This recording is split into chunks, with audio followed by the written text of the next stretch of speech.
In this lecture, we will discuss some special cases. The first one is what will happen when there are some dependent sources are available.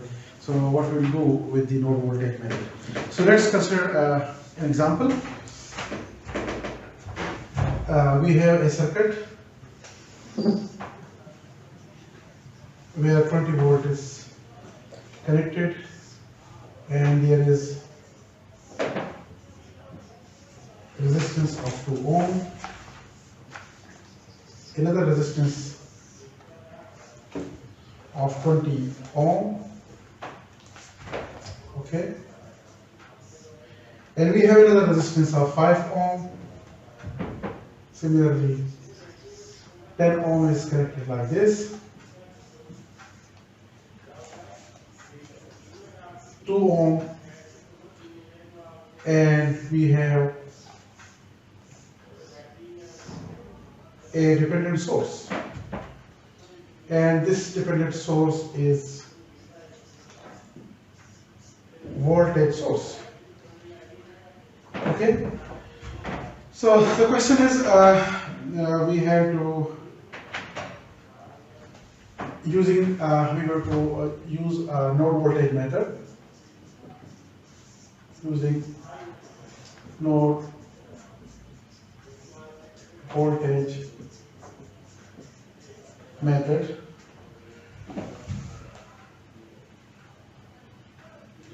to find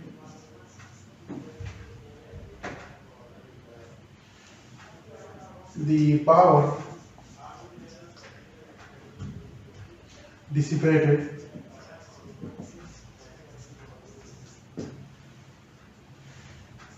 in the 5 ohm resistor. Okay, so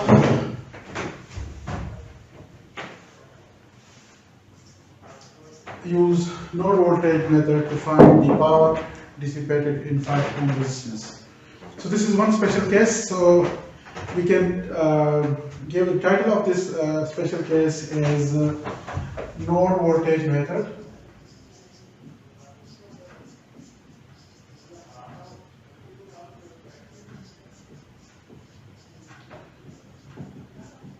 with dependent sources. Yeah, node voltage method and dependent sources. So the right title is this one, and dependent sources. Okay, so what we'll do with this, or how we will approach this problem. So there is nothing different from the one we have discussed in our previous lecture. As a first step, you have to mark the essential nodes. So you all will agree with me that this node is acting as essential node, this node is acting as essential node, and this node is acting as essential node. So label it node number 1, label it node number 2, and we can write this node as node number 3. Okay, and let's assume that the voltage here is V1, voltage here is V2. So the voltage at node number 1 is V1 and the voltage at node number 2 is V2. Now, if you look at this dependent source, it is a voltage source and it is current control voltage source. So we need to specify I5 somewhere in the circuit from where this voltage has to be controlled. So let's assume that I5 is this one, the current flowing through a 5 ohm resistance. Okay, so the same steps will be followed. Starting from node number 1, we can write the node voltage equation at node number 1. So look, at node number 1, we can write this at node 1. So we can write this V1 minus 20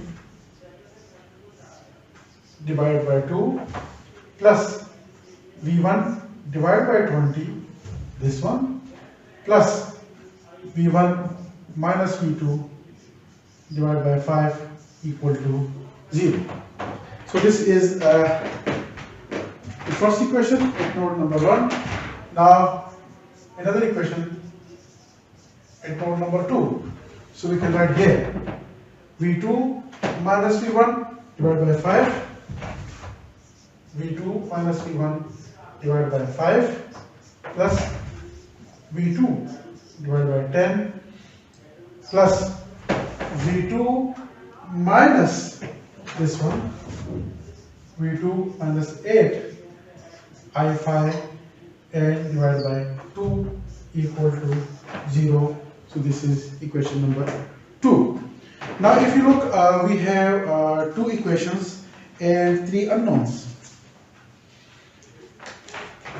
Okay, V1 is unknown, V2 is unknown, and I5 is unknown. So definitely, since it is a dependent voltage source, so we need to consider the constraint equation. So I5, if you look at the circuit, I5 is equal to V1 minus V2 divided by 5 ohm, just looking the direction of the current. So V1 minus V2 divided by 5. So I5 can be defined as this one. So we have now equation number 1 here, equation number 2 this one, and equation number 3 this one. There are 3 equations now, and we can simply substitute equation 3 here in I5. Then we will have 2 equations and 2 unknowns. So just substituting I5 from equation number 3 here, so we can write this as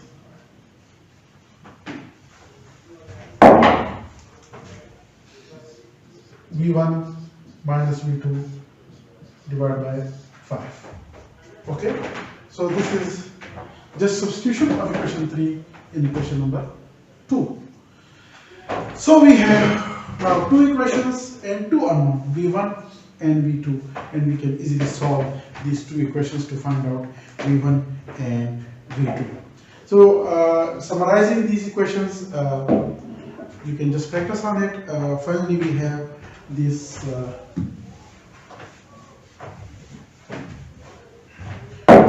do it by yourself. I have this result minus 0.75 V1, sorry, not minus, plus minus 0.2 V2 is equal to 10, and minus V1 plus 1.6 V2 equal to 0. Okay. So from here, if you solve this,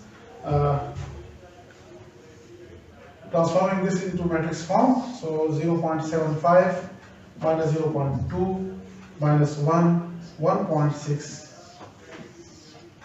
V1 and V2 equal to 10 and 0. So solving this equation, we have V1 is equal to 16 volt and V2 is equal to 10 volt. And from here, if you substitute these values in I5, you will have I5 is equal to 16 minus 10 divided by 5. So it is 6 by 5. So 6 by 5 is equal to 1.2. Okay, so we have computed all the unknowns in these 2 equations. So now the question was that we have to find the power dissipated in 5 ohm resistance. 5 ohm resistance. So the current flowing in this 5 ohm resistance is 1.2 ampere. So we know the relation for the power dissipation, and that is equal to, here if you can So power in 5 ohm resistance is equal to I5 square R. So I5 is 1.2 square and 5. So this will be equal to 7.2 watt. Okay, so you have noticed that there is no difference when you have a voltage source, a dependent voltage source, a dependent current source in a circuit, and you want to solve that circuit for node voltage method. Okay, so you don't need to worry about that. Simply use the steps which we have already adopted in our previous examples. Simply, I repeated for your just for your remembrance. Step number 1: mark essential nodes and reference node. Step number 2: label the voltages at essential nodes. For example, a voltage at node number 1 V1, voltage at node number 2 V2, and voltage at node number 3 V3, and so on and so forth. Okay. Then for each node, apply the voltage, the node voltage equations, and write the node voltage equation based on that. Now, in the next example, we will see if we change the reference point. You see here, this is the reference node. What if we change the reference node like this? If we use this one, if we use this one. So as I told you in my previous lectures, that there is no issue. It's up to you. Whatever reference node you want to take, it is up to you. You can take this as a reference node, you can take this as a reference node, you can take this as a reference node. So in this lecture, we have already used this as reference node. Now in the next example, we will use the same example, and we will consider this as reference node, and we'll see if there is any change. Ideally, there should be no change. The power dissipation should be exactly the same as the one we have already derived, that is 7.2 watt. So let's see if we take this as reference node.